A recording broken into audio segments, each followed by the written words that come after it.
ಮನೆಗೆ ತಕ್ಕ ಮಗನಾಗಬೇಕೆಂಬ ಮಮಕಾರ ಎತ್ತವರ ಕರಳಲ್ಲಿ ತುಂಬಿಕೊಂಡಿದ್ರು. ನಿತ್ಯ ನನ್ನ ಮನದಲ್ಲಿ ಕಾಣುತ್ತಿರುವುದು 10 ಮನೆಗಳನ್ನು ಮುರಿಯುವ ಕುತಂತ್ರದ ಕಾಲ.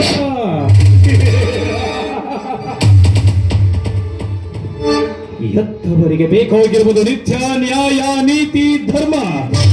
ಅವರ ರಕ್ತ ಹೊಚ್ಚಿಕೊಂಡು ಬಂದಿರುವ ಈ ಮಹಾನ್ ದೇಶವಾಗಿರುವುದು ನಿತ್ಯ ಎಂಡ ಖಂಡ ಕಂಡ ಜೀವನದ ಹೆಣ್ಣುಗಳು.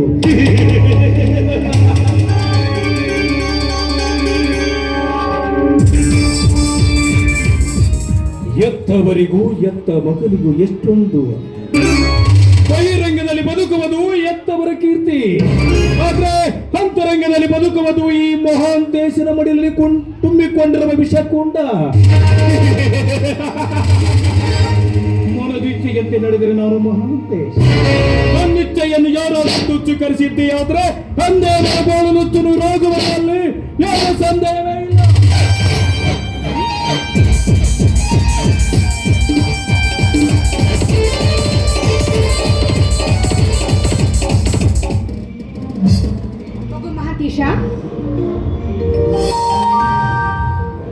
ಏನಮ್ಮ, ಬೆಳಿಗ್ಗೆಯಿಂದ ನೀನು ಮನೆಯಲ್ಲಿ ಇರ್ಲಿಲ್ಲ, ಎಲ್ಲಿಗೋಗಿದ್ದೀಪ? ಅಮ್ಮ, ಮನೆಯಲ್ಲಿ ಕಾಲ ಕಳೆದು ತುಂಬಾ ಬೇಸರ ಕೊಡ್ತಾ ಇತ್ತು. ಆಗ ಕೂಡ ಸ್ನೇಹಿತರೊಡನೆ ಕೊಪ್ಪಳ ಜಾತ್ರೆಯಲ್ಲಿ ತಿರುಗಾಡಲು ಹೋಗಿದ್ದೆ. ಅಲ್ಲೋ, ನೀನು ಬೆಂಗಳೂರಿಂದ ಬರೋದೇ ಅಪರೂಪ. ಬಂದ್ರೆ 4 ತಾಸು ಮನೆಯಲ್ಲಿ ಇರೋದಿಲ್ಲ. ನಿಮ್ಮಪ್ಪ ನೋಡಿದ್ರೆ ಮಹಾಂತೇಶ ಮಹಾಂತೇಶ ಅಂತ ಒಂದೇ ಸಲ ಕೂಗ್ತಾ ಇರ್ತಾರೆ. ಇವತ್ತು ಒಂದಿನವಾದ್ರೂ ನೀನ್ ಮನೇಲಿ ಇರ್ಬೇಕು. ಹಾಲು ಕುಡಿ. ಇದೇನಮ್ಮ, ಚಿಕ್ಕ ಮಗುವಿಗೆ ಹಾಲು ಕುಡಿಸಿದೆ ಅಂತ ನನಗೆ ಕುಡಿಸಲು ಬಂದಿರುವೆಯಲ್ಲ? ಅಮ್ಮ, ನಾನು ನಿನ್ನ ಚಿಕ್ಕ ಮಗು ಮಹಾಂತೇಶನಲ್ಲ. ನೋಡಿಲಿ, ಬೆಳೆದು ನಿಂತ ಪ್ರಾಪ್ತ ವಯಸ್ಸಿನ ಮಗ ನಾನು. ನೀನ್ ಎಷ್ಟೇ ಬೆಳೆದು ದೊಡ್ಡವನಾದ್ರೂ, ದೊಡ್ಡ ಸ್ಥಾನದಲ್ಲಿದ್ರು ಕೂಡ ಹೆತ್ತವರ ಕಣ್ಣಲ್ಲಿ ನೀನ್ ಇನ್ನೂ ಚಿಕ್ಕವನಪ್ಪ. ನೀನು ಚಿಕ್ಕವನಿದ್ದಾಗ ಚೊಕ್ಕಾಗಿ ಬೆಳಿಲಿ ಅಂತ ನಿತ್ಯ ನಿನಗಾಗಿ ನಾನು ಹಾಲು ಕುಡಿಸ್ತಾ ಇದ್ದೆ. ಅದರ ಅಭ್ಯಾಸ ನಾನು ಈಗಲೂ ಬಿಟ್ಟಿಲ್ಲ. ನೀನು ಈ ಮನೆಯಲ್ಲಿ ಇರುವಷ್ಟು ದಿನ ಹಾಲು ಕುಡಿದು ಚೆನ್ನಾಗಿರ್ಬೇಕೆಂಬುದೇ ನನ್ನ ಆಸೆ. ಹೆತ್ತ ತಾಯಿ ಕೈಯಿಂದ ಹಾಲು ಕುಡಿದ್ರೆ ಯಾವತ್ತೂ ಕೆಡಕಾಗೋದಿಲ್ಲ. ಏಕೋ ಮಗ, ಹೆತ್ತ ಕರುಳಿನ ಪ್ರೀತಿ ತಿಳಿಯಲಾರದೆ ಏನೇನೋ ಮಾತನಾಡಿಬಿಟ್ಟೆ. ದಯವಿಟ್ಟು ನನ್ನನ್ನು ತಪ್ಪಾಗಿ ತಿಳಿಯಬೇಡಮ್ಮ. ಅಮ್ಮ, ನಾನು ಈ ಊರಿಗೆ ಬಂದಾಗೊಮ್ಮೆ ಪ್ರತಿನಿತ್ಯ ನಿನ್ನ ಕೈಯಾರೆ ಹಾಲು ಕುಡಿದು ಹೊರ ಹೋಗ್ತೇನೆ. ಆಯ್ತು? ಸರಿ ತಾರಮ್ಮ, ಹಾಲು.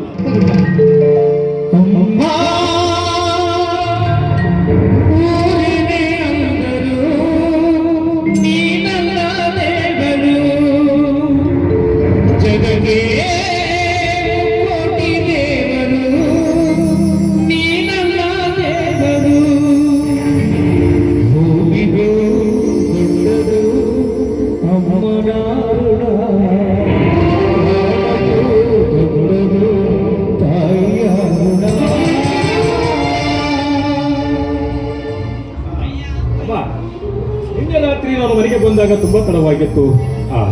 ಅಪ್ಪ ಏನಾದರೂ ತಪ್ಪು ತಿಳಿದುಕೊಂಡೇನಮ್ಮ?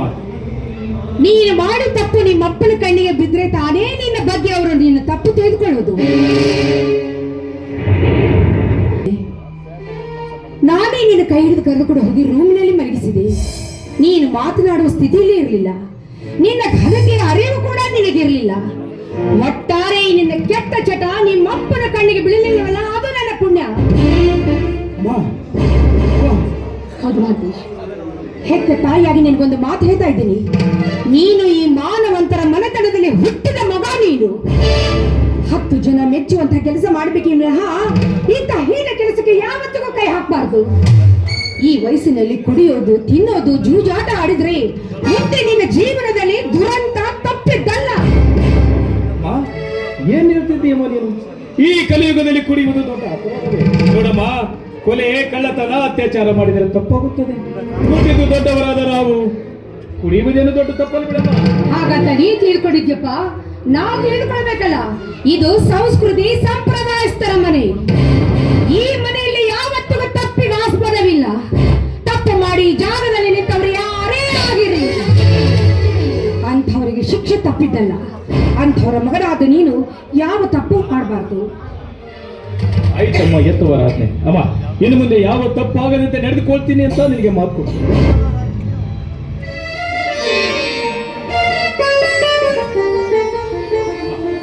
ನಿನ್ನೆ ರಾತ್ರಿ ನಾನು ಕುಡಿದು ಬಂದಿದ್ದಕ್ಕೆ ಶಿಕ್ಷೆ ನೀಡುವುದಾದರೆ ನಿನ್ನ ಕೈಯಿಂದಲೇ ನನ್ನ ಕೆನ್ನೆಗೆ ಬಾರಿಸಿ ಬಿಡಮ್ಮ. ಬೇಡಪ್ಪ, ಈ ಮನೆಯಲ್ಲಿ ಹೆಣ್ಣಂದ್ರೆ ನೀನೇ, ಗಂಡಂದ್ರೆ ನೀನೇ. ಗಂಡ ಹೆಂಡರ ಬಾಳಿಗೆ ಕಣ್ಣಾಗಬೇಕಾದೋ ನೀನೇ. ನಿನ್ನ ಕೆನ್ನಿಗೆ ಹೊಡೆಯುಟ್ಟು ಸಣ್ಣ ಗುಣ ನನಗಿಲ್ಲ.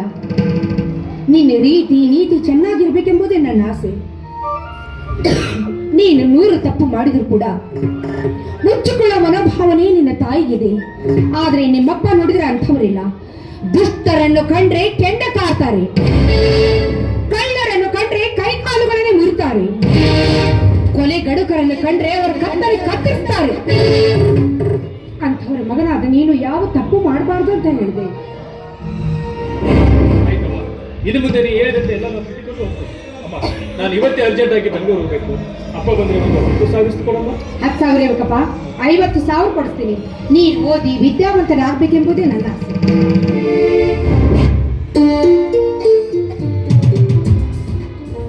ಏನು ಮಹಾದೇವಿ, ತಾಯಿ ಮಗ ನಿಂತ್ಕೊಂಡು ಏನೋ ವಿಚಾರ ಮಾಡಕತ್ತೀರಲ್ಲ? ಏನಿಲ್ಲ ರೀ, ಅವ್ನು ಬೆಂಗಳೂರು ಹೋಗ್ತಾ ಇದ್ದಾನೆ, ಅದಕ್ಕಾಗಿ ಅವನಿಗೊಂದು 50,000 ರೂಪಾಯಿ ಬೇಕಲ್ಲ. ಓಹೋ, ನಿನ್ನ ಮಗನಿಗೆ 50,000 ರೂಪಾಯಿ ಕೊಡುವುದಕ್ಕಾಗಿ ನನ್ನನ್ನು ವಿಚಾರಿಸಬೇಕು. 50,000 ಬೇಕೆ? 1,00,000 ರೂಪಾಯಿ ಕೊಟ್ಟು ಕಳಿಸು, ನನ್ನ ಅಭ್ಯಂತರವೇನೂ ಇಲ್ಲ.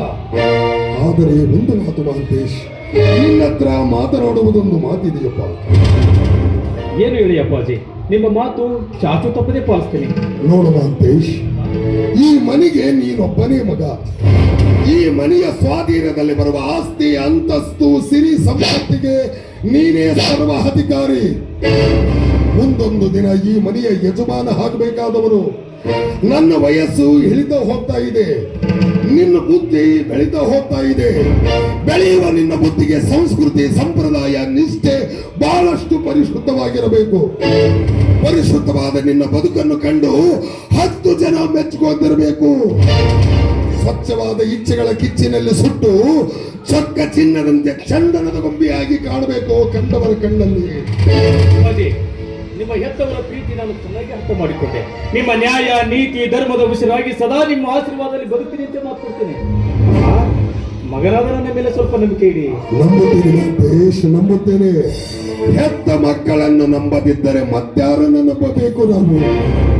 ನನ್ನ ಮಾತಿನಿಂದ ನಿನ್ನ ಮನಕ್ಕೆ ಸ್ವಲ್ಪ ನೋವಾಗಿರಬಹುದು, ಆದರೆ ನಾನೇಕೆ ಈ ಮಾತನ್ನು ಹೇಳುತ್ತಿರುವುದು ಗೊತ್ತೇ? ಹೆತ್ತವರ ಆಸೆಯಂತೆ ಈ ಮನೆಯಲ್ಲಿಯ ಕಾಳು ಕಡೆಗಳನ್ನು ಹಾಕಿ ಬುದ್ಧಿ ಎಂಬ ಬೇಲಿಯನ್ನು ಹೆಣೆದು ಸಾವಿರಾರು ಜನರಿಗೆ ಪಾಠ ಪ್ರವಚನ ಹೇಳುವ ಶಿವಶರಣರ ಹಕ್ಕಿ ಆಗಲಿ ಅಂತ ಆಸೆ. ಆದರೆ ಆ ಹಕ್ಕಿ ರೆಕ್ಕೆ ಬಲಿತ ಮೇಲೆ 10 ಜನರನ್ನು ಕುಕ್ಕುವ ರಣ ಆಗಬಾರ್ದಂತ ಮುನ್ನೆಚ್ಚರಿಕೆ ಕೊಡ್ತಾ ಇದ್ದೀನಿ. ನಿನಗೆ ಮುನ್ನೆಚ್ಚರಿಕೆ ಕೊಡ್ತಾ ಇದ್ದೀನಿ. ನಿಮ್ಮ ಮಾತಿನ ಅಂತರಂಗವನ್ನು ನಾನು ಅರ್ಥ ಮಾಡಿಕೊಂಡೆ. ನೀವು ತಿಳಿದುಕೊಂಡಿರುವ ಹಾಗೆ ಈ ಹಕ್ಕಿ ಹಸಿ ಮಾಂಸ ತಿನ್ನುವ ರಣ ಹದ್ದಲ್ಲ. ಈ ಶಿವಶರಣರ ಮಠದಲ್ಲಿ ಬೆಳೆದು ಪಾಠ ಪಠಿಸುವ ಅರಗಿಣಿ ನಾನು.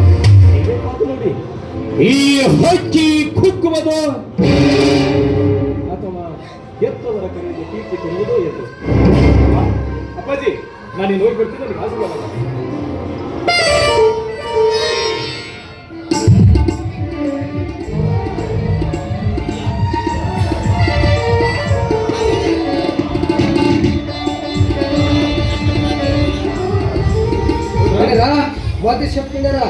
ಚೆನ್ನಾಗಿದ್ರೇನ್ರಿ ಅಪ್ಪ? ಚೆನ್ನಾಗಿದೆ ರುದ್ರ. ರುದ್ರ, ನಾನು ಬೆಂಗಳೂರಿಗೆ ಹೋಗಿ ಬರ್ತೇನೆ. ಒಳಗಡೆ ಇಟ್ಟಿದ್ದೀರಿ, ಅಲ್ಲಿ ದುಡ್ಡಿದೆ. ಮಾಂತೇಶನ ಬ್ಯಾಗ್ನಾಗ 1,00,000 ರೂಪಾಯಿ ಇಟ್ಕೊಂಡು ತಗೊಂಡು ಬಂದ್ಬಿಡು. ಆಯ್ತು, ಅಲ್ಲಿ ಹೋಗಿ ಚೆನ್ನಾಗಿ ಓದಪ್ಪ. ಮೊಬೈಲ್ ಹಿಡ್ಕೊಂಡು ಕೂತ್ಬೇಡ, ಮೆಸೇಜ್ ಮಾಡ್ಕೊತ. ನನ್ನ ಬಂಗಾರ ನೀನು ಹಿಂಗೆ ಊಟಬೇಕು ನೋಡಿ, ಮಕ್ಕಳು ಹುಟ್ಟಿದ್ರು. ಹೌದೇನ್ರಿ? ಎಲ್ಲ ಇನ್ಸ್ಟಾಗ್ರಾಮು, ಫೇಸ್ಬುಕ್, ವಾಟ್ಸಪ್ ಮರೆಯಂಗಿಲ್ಲ. ಜಡರ ಮತ್ತೆ ಶೆಪ್ಪೇರ ಬೆಂಗಳೂರಾಗ ಅಲ್ಲೇ ನನ್ನ ಮಗಳು ಸುತ್ತು ಕಾಲೇಜಿನಾಗ ಹೋಗ್ತಿದ್ದಾರ್ರಿ. ಭೇಟಿ ಆಗಿ ಅಲ್ಲಿ ನಿಮ್ಮಪ್ಪ ಆರಾಮಿದ್ದಾನೆ ಮುತ್ತ ಸ್ವಲ್ಪ ಹೇಳ್ತೀರಿ ಏನ್ರಿ? ಬೆಂಗಳೂರಿನಲ್ಲಿ? ಹೌದ್ರಿ. ಅಲ್ಲ ರುದ್ರ, ಯಾವ ಕಾಲೇಜು ಎಲ್ಲಿದ್ದಾಳೆ ಅಂತ ಹುಡುಕ್ಬೇಕು. ಅವಳು ವಿಳಾಸ ಏನಾದ್ರು ಅಂತ ಆಯ್ತಣ್ಣ, ಕೊಡ್ತೀನಿ. ಮನೆಯಾಗ ಮರ್ತು ಬಂದ್ಬಿಟ್ಟಿನ್ರಿ ಅಪ್ಪ. ಇನ್ನೇ ಬಂದ ಕೊಡ್ತೀನಿ, ಬರ್ರಿ ಹೋಗೋಣ, ಬರ್ರಿ ಬಸ್ ಹೋದ್ರೆ